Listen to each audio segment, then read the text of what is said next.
C'est important pour nous, pour moi, d'inscrire durablement l'engagement des combattants étrangers dans l'histoire bordelaise. Rappeler que les étrangers, et notamment, et en l'occurrence les combattants étrangers, font partie de notre histoire à part entière. Et à l'heure actuelle où de plus en plus de sentiments anti-étrangers font le jour, il est important de rappeler que dans notre histoire, dans l'histoire de Bordeaux, dans l'histoire de notre liberté, de notre libération, mais ces étrangers ont joué un rôle important. Alors c'est vrai qu'on a, c'est un peu, certains pourront dire que c'est un peu tardif, mais je dirais mieux vaut tard que jamais. C'était important de le faire et surtout de le graver symboliquement sur ces plaques, mais aussi de contribuer à le graver dans les mémoires, sur cette place du 11 novembre qui est hautement symbolique des hommages que nous rendons à l'occasion des grandes guerres, à l'occasion des armistices des grandes guerres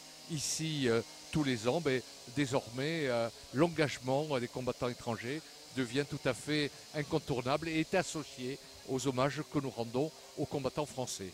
Je pense que c'est une belle initiative. Vous savez que le Sénégal n'a jamais été en reste dans le travail mémoriel.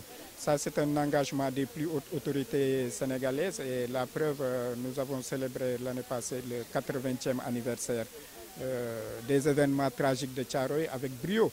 Et c'est vraiment un aspect important de notre histoire, un événement important pour nous. Et cette année également, beaucoup d'initiatives ont été prises.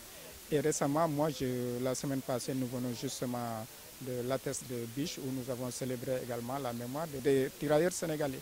Et il y a d'autres événements qui se profilent à l'horizon le 4 octobre où nous aurons la venue de la délégation de lecture.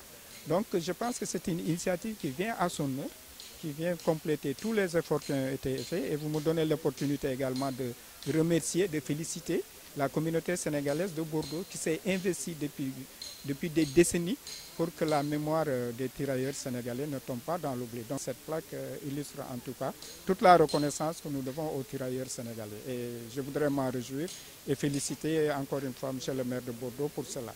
La représentation pays africain est importante vu l'engagement des combattants africains aux côtés des troupes françaises. Eh bien, dans le contexte actuel où xénophobie, racisme, antisémitisme et islamophobie s'étalent sans complexe, je me suis dit qu'il fallait que les Français se rappellent que des étrangers étaient morts pour leur liberté.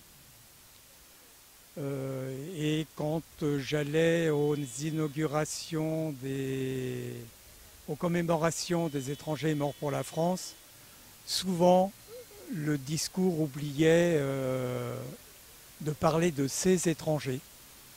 La France ne s'est pas libérée toute seule, elle a eu des alliés. Sur son territoire, beaucoup d'immigrés ont pris les armes pour libérer la France. Donc pour moi, maintenant quand on critique tous ces immigrés, quand il y a des politiques de rejet, quand il y a stigmatisation, pour moi c'est injurier leurs pères qui sont morts pour la France.